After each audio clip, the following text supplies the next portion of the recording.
देखिए बेटा, class 10th में आज हम न्यू चैप्टर ले रहे हैं। चैप्टर का नाम है पोलिनोमियल्स। तो इसमें सबसे पहले हम पढ़ेंगे कि what is polynomials.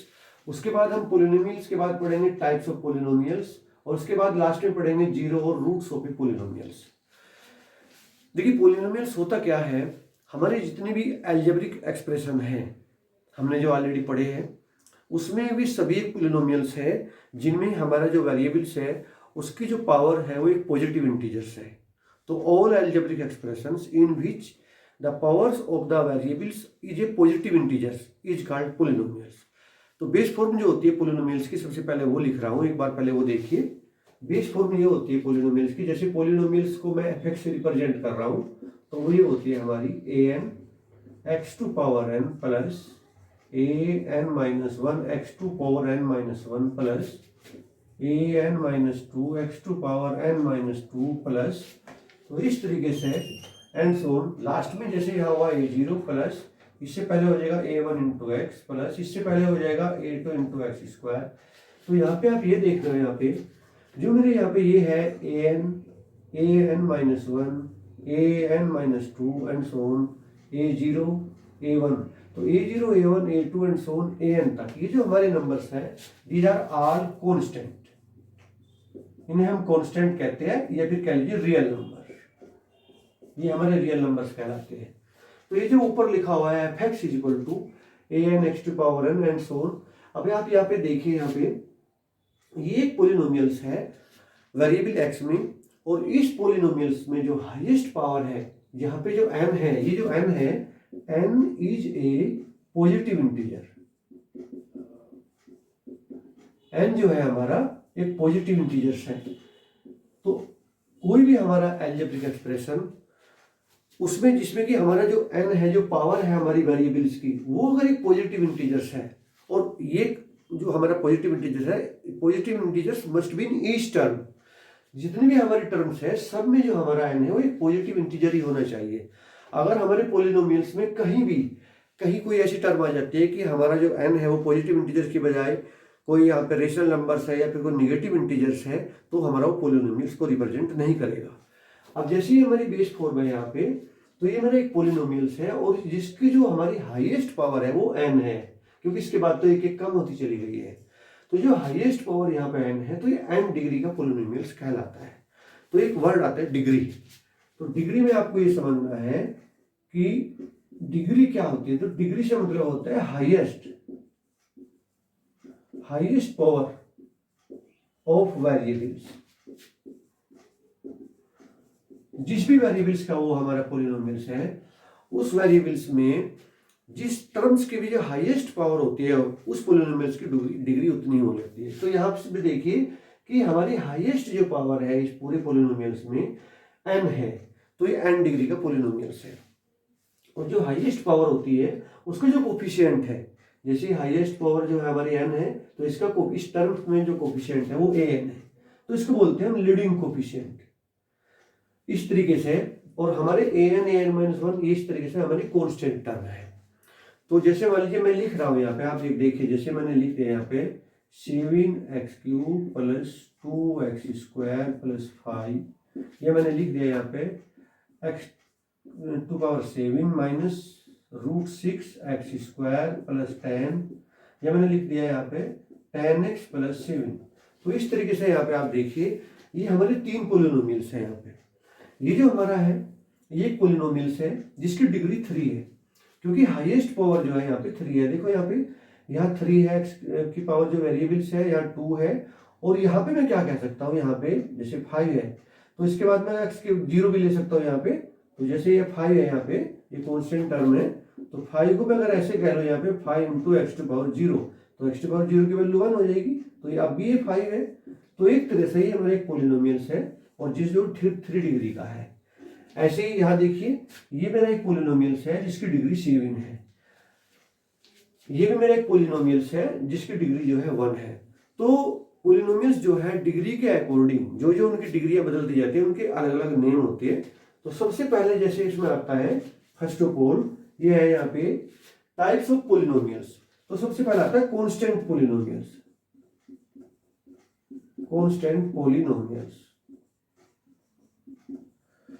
Constant polynomials वो होता है जैसे कोई भी हमारा नंबर्स है, कोई भी कांस्टेंट नंबर, जैसे मान लीजिए -7 है या 10 है या 50 है या 7/3 है, तो ये मेरे जो है एक ये भी हमारे पॉलिनोमियल्स है और ये कांस्टेंट पॉलिनोमियल्स है।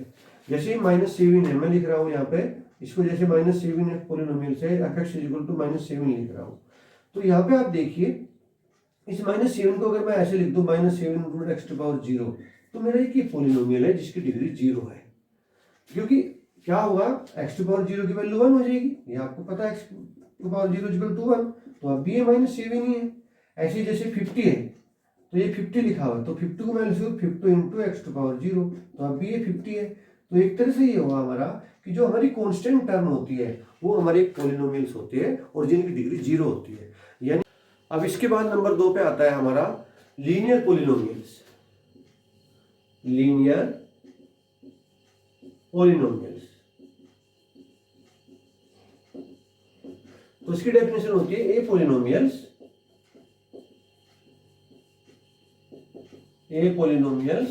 ऑफ डिग्री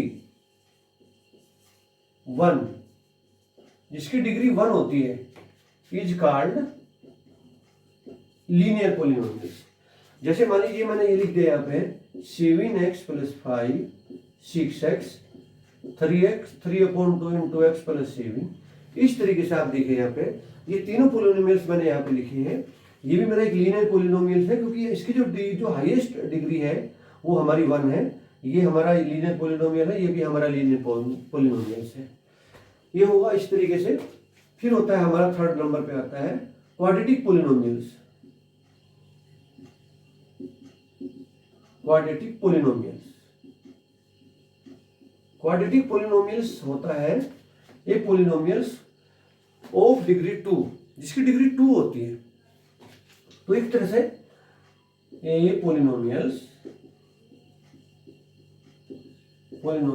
ऑफ डिग्री 2, जिस पॉलिनोमियल की डिग्री 2 होती है, यानी हमारे जो वेरिएबल है इसकी हाईएस्ट पावर 2 है अगर, तो उस पॉलिनोमियल को कहते हैं क्वाड्रेटिक पॉलिनोमियल्स।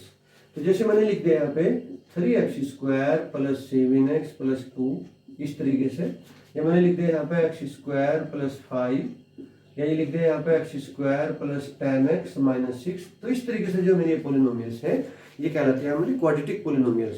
तो बेस फॉर्म जो होती है हमारी क्वाड्रेटिक पॉलिनोमियल्स की वो होती है हमारी ax² + bx + c, जहाँ पे हमारा a, b और c हमारे कांस्टेंट है और x हमारा वेरिएबल्स है।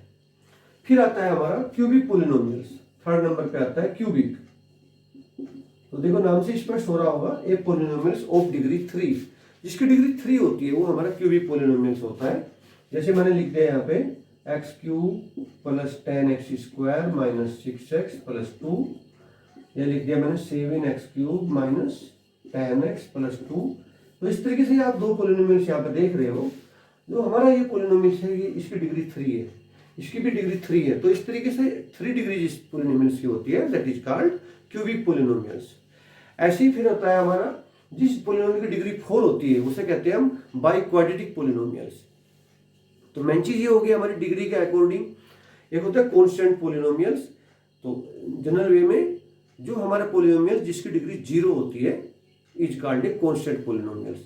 Linear polynomials, the polynomials of degree 1 is called a linear polynomials.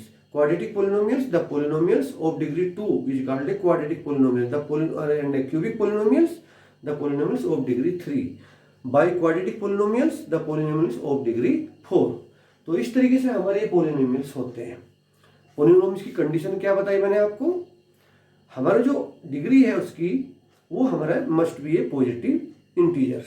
Positive integers होना चाहिए, अगर पॉजिटिव इंटीजर्स नहीं है तो हमारा पॉलिनोमियल्स नहीं है। अब मैं आपके सामने कुछ पॉलिनोमियल्स लिखूंगा, उसमें आपको देखना है कि कौन से हमारे पॉलिनोमियल्स हैं, कौन से हमारे पॉलिनोमियल।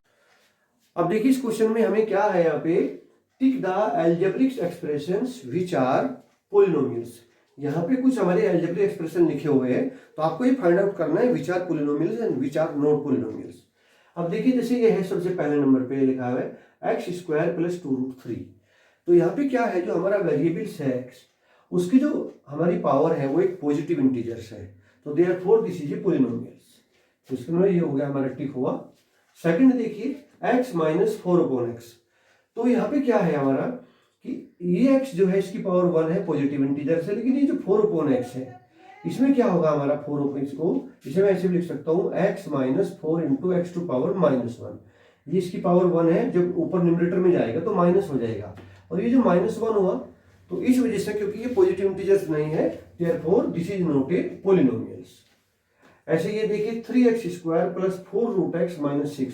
ये जो √x है, √x का मतलब क्या होता है, √x का मतलब होता है पावर हाफ। तो ये पावर हाफ हो गई यहाँ पे, यानी this is not a positive integers. तो जब ये पॉजिटिव इंटीजर्स नहीं है तो therefore this is not a polynomials. तो ये भी हमारा पॉलिनोमियल्स नहीं है, थर्ड में भी। अब ये देखें यहाँ पे, ये है हमारा ये 3 वेरिएबल्स का पॉलिनोमियल्स है, जिसमें 3 वेरिएबल्स है x, y और t। अब हाईएस्ट जो उसकी पावर है वो 30 है, और यहाँ पे हमारे 12, 3 और 30 सारे पॉजिटिव इंटीजर्स है। तो ये 30 डिग्री का पॉलिनोमियल्स है। जैसे ये वाला हुआ, इसकी डिग्री कितनी हो गई, जो हाईएस्ट पावर होती है वेरिएबल्स की वही इसकी डिग्री कहलाती है। तो इसकी ये 2 डिग्री का हो गया। ये तो पॉलिनोमियल्स है ही नहीं, ये भी पॉलिनोमियल्स नहीं है, ये हमारा 30 डिग्री का हो गया। अब जैसे ये 0 है, तो 0 जो है ये अनडिफाइंड है, इसको हम अनडिफाइंड कहेंगे। अनडिफाइंड क्यों कहेंगे, इसके विषय में हम क्लियर ही नहीं कह सकते कि पॉलिनोमियल्स है या नहीं है। कैसे, क्योंकि जैसे 0 है भाई, 0 के साथ में अगर मैं कह रहा हूं यहाँ पे मान लीजिए x की पावर 3 ले रहा हूं तो भी 0 है। मान लीजिए मैं 0 के साथ में 0 इंटू एक्स की पावर n ले रहा हूं तो भी ये 0 है। 0 को मैं ऐसे लिख सकता हूँ 0 इंटू एक्स की पावर मान लीजिए 7 लिख दिया तो भी ये 0 है। अब मुझे ये क्लियर नहीं है कि 0 जो है ये कोफिशिएंट हमारा जो x है वो किस डिग्री, पॉजिटिव इंटीजर जो हमारा यहाँ पे बना हुआ है 3 and 7, यानी हमारे पॉलिनोमियल की डिग्री क्या है। तो 0 होने की वजह से ये क्लियर नहीं हो पा रहा कि हमारा पॉलिनोमियल किस डिग्री का है। तो देयरफॉर दिस इज अनडिफाइंड।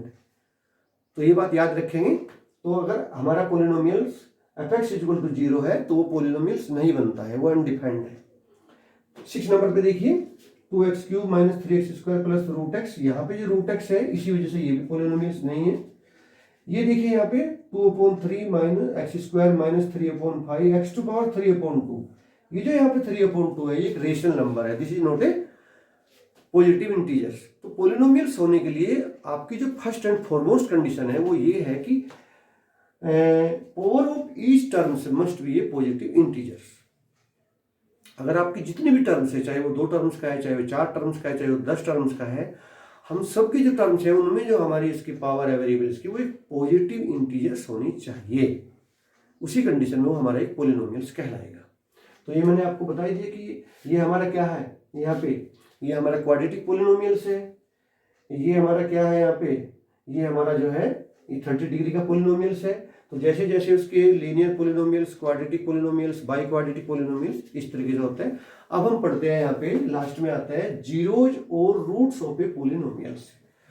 तो ये क्या होता है, जीरोज का मतलब होता है कोई पॉलिनोमियल्स उसमें वो जिस भी वेरिएबल्स में है उस वेरिएबल्स की अगर एक ऐसी वैल्यू है कि उसमें अगर हम पुट कर दे पॉलिनोमियल्स की वैल्यू 0 आ जाए तो फिर वो उसका जीरोज कहलाता है, यानी उसका रूट कहलाता है। जैसे मान के चलिए, मान लीजिए मेरे पास एक पॉलिनोमियल्स ये है f(x = 2x + 7। यहाँ पे x वेरिएबल में है ये पॉलिनोमियल्स। तो ये जो x है, x की ऐसी क्या वैल्यू है जिसको इसमें रखने पर ये वैल्यू 0 हो जाए। तो जैसे कि मान लीजिए यानी ओवरऑल ये वैल्यू 0 होनी है, यानी f(x = 0 हो जाए। तो यहाँ पे आप ये कहेंगे कि अगर f(x = में 0 करना है तो देयरफॉर यानी 2x + 7 = 0। तो यहाँ से x = आ जाएगा -7/2। 7 को इधर लेके माइनस हुआ, 2 नीचे आ गया। यानी x की वैल्यू अगर हम -7/2 इसमें पुट कर दे यहाँ पे तो ये वैल्यू 0 हो जाएगी। तो इस कंडीशन में f(x = 0 होने के लिए x मस्ट बी -7/2। तो x 7/2 हो जाएगा माइनस में, तो इसकी वैल्यू 0 हो जाती है। तो इस तरीके से -7/2 इस पॉलिनोमियल्स का एक जीरोज हुआ, यानी इसका एक रूट हुआ। तो अभी देखिए आगे और एग्जांपल लेते हैं। अब देखिए जैसे एक पॉलिनोमियल्स ये है हमारा f(x = x² + 5x + 6। तो इसके जीरोज क्या है, यानी इसके रूट्स क्या है। तो यहाँ पे जो हमारा ये वेरिएबल्स है x, इसकी वे ऑल वैल्यू जिनसे कि इसमें पुट करने पे ये टोटल वैल्यू 0 हो जाए, यानी f(x = 0 हो जाए। अब ये देखिए यहाँ पे अगर मैं यहाँ पे करता हूँ x इक्वल टू -2 और -3, ये दोनों वैल्यूज में पुट कर देता हूँ, तो व्हेन x इक्वल टू -2 करना जरा, x इक्वल टू -2 इसमें लिखना, तो ये हो जाएगा f -2 इक्वल टू कितना हो जाएगा आपका, ये हो जाएगा -2 स्क्वायर प्लस 5 इंटू -2 और प्लस 6, तो इस तरीके से कितना हुआ, ये हुआ 4 -10 प्लस 6, यानी ये हो गया आपका 10 -10, यानी ये 0 आ गया। तो एक तरह से x इक्वल टू -2 इसमें रखने पे 0 आया, तो चूंकि ये वैल्यू 0 आ गई तो देयरफॉर x इक्वल टू -2 इसका एक 0 हो गया, यानी इसका एक रूट्स हो गया। रूट्स बोल लीजिए, 0 बोलिए, दोनों की एक ही बात है। अब जैसे मान लीजिए x इक्वल टू -3 लिख रहा हूँ, तो व्हेन x इक्वल टू -3, तो इसमें पुट करो जरा यहाँ पे, तो f -3 इक्वल टू, तो ये हो गया -3 का स्क्वायर प्लस 5 इंटू -3 और प्लस 6, तो कितना हो, -3 स्क्वायर, ये हो गया 9 और -15, 5 3 15 प्लस 6, तो ये होगा एक तरह से आपका 15 -15 यानी 0, यानी x इक्वल टू -3 रखने पे भी इसकी वैल्यू जो है हमारी 0 आ गई है। तो देयरफॉर एक तरह से -2 और -3 ये हमारे दो इसके 0 हो गए। तो किसी भी पॉलिनोमियल्स के कितने 0 होंगे, वो जो जितनी भी डिग्री का है उतने ही उसके 0 होते हैं। जैसे ये हमारा 2 डिग्री का पॉलिनोमियल्स है, तो इसके दो ही हमारे 0 आए, यानी दो ही रूट्स आए हैं, एक हमारा -2 है, एक हमारा -3 है, इस तरीके से। तो इस तरीके से हम कोई भी 0 या कोई भी रूट्स पॉलिनोमियल्स का निकाल सकते हैं।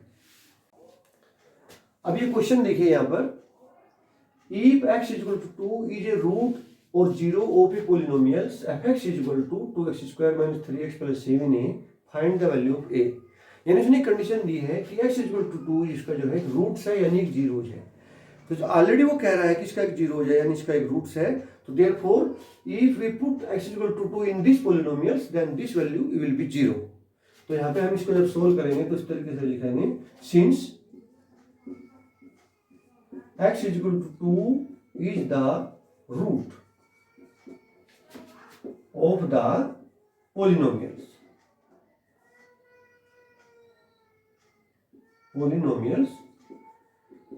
तो जब इसका जो है हमारा x इक्वल टू इसका रूट है, तो देयरफॉर मैं ये कह सकता हूं कि f अगर x की जगह में 2 रख दो तो f2 इक्वल टू 0 हो जाएगा, क्योंकि वो ऑलरेडी कह रहा है।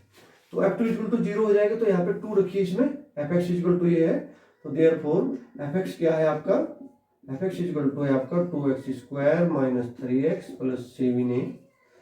तो fx इक्वल टू f2, यहाँ पे x के अंदर 2 रख देंगे, तो f2 कितना हो जाएगा आपका, ये होगा 2x स्क्वायर, x को आपने 2 लिया है यहाँ पे, तो इंटू 2 स्क्वायर माइनस 3 इंटू 2 और प्लस 7a। तो एक तरह से f2 इक्वल टू 0 हो जाएगा, तो 0 इक्वल टू हो गया आपका, ये हो गया 2 इंटू 4 माइनस 6 प्लस 7a। या यहाँ से ये इंप्लाई करता है यहाँ पे कि आप ये कह सकते हैं यहाँ पे कि 2 4 जा 8 minus 6 plus 7a equal to 0, यानी यहाँ से ये हो जाएगा आपका यहाँ पे 2 प्लस 7a इक्वल टू 0, यानी यहाँ से 7a इक्वल टू कितना हुआ, -2, तो देयरफॉर a इक्वल टू हुआ -2/7। तो a की वैल्यू हमारी -2/7 आ जाएगी।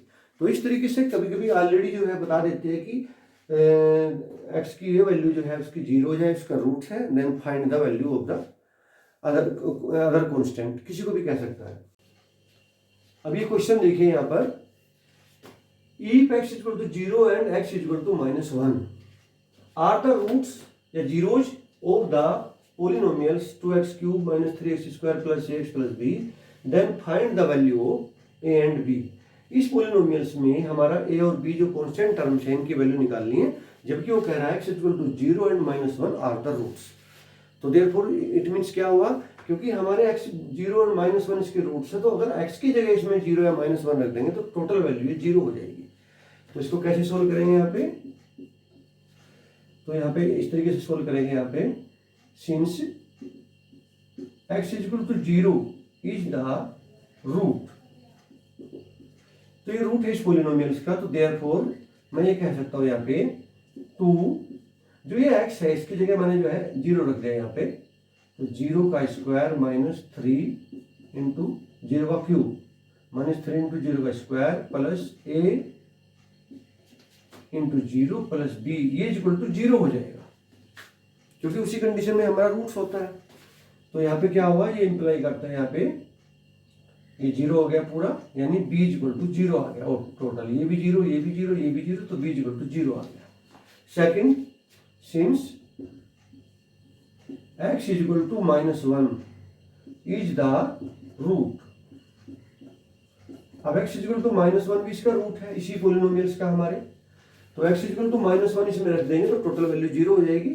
तो रखिए x इक्वल टू -1 तो कितना हो जाएगा, तो देयरफॉर ये हो जाएगा हमारे यहाँ पे 2 इंटू -1 का होल क्यूब, x की जगह -1 रख दिया है, -3 इंटू -1 का स्क्वायर प्लस a इंटू -1 और प्लस b, और ये इक्वल टू 0 के हो जाएगा। तो इस वे में कितना हुआ हमारा, ये हुआ यहाँ पे -2, ये -3 और -a और plus b is equal to 0। अब b हमारा 0 है ऑलरेडी, तो यहाँ पे कितना हुआ, ये होगा -5 -a plus 0 is equal to 0। तो इस तरीके से ये क्या इम्प्लाई करता है यहाँ पे, ये करता है हमारा यहाँ पे कि a इज इक्वल टू आ गया आपका -5। तो इस तरह से तुम्हारा जो आंसर आया वो आया यहाँ पे कि a is equal to -5 and b is equal to 0। तो इस तरह से हमारा, तो आपकी जो इसमें एक्सरसाइज है 2.2, तो आप उसमें सोल्व करिए, इसमें भी बिल्कुल सेम इसी वे से क्वेश्चन हो जाएंगे। अगर जीरोस दिया है, रूट्स दिया है, तो आप उसमें वैल्यू पुट करके 0 के इक्वल कर दीजिए और फिर ये प्रॉब्लम हमारी प्रॉब्लम इक्वेशन जो है सोल्व हो जाएगी। तो समझिए इसको, ओके।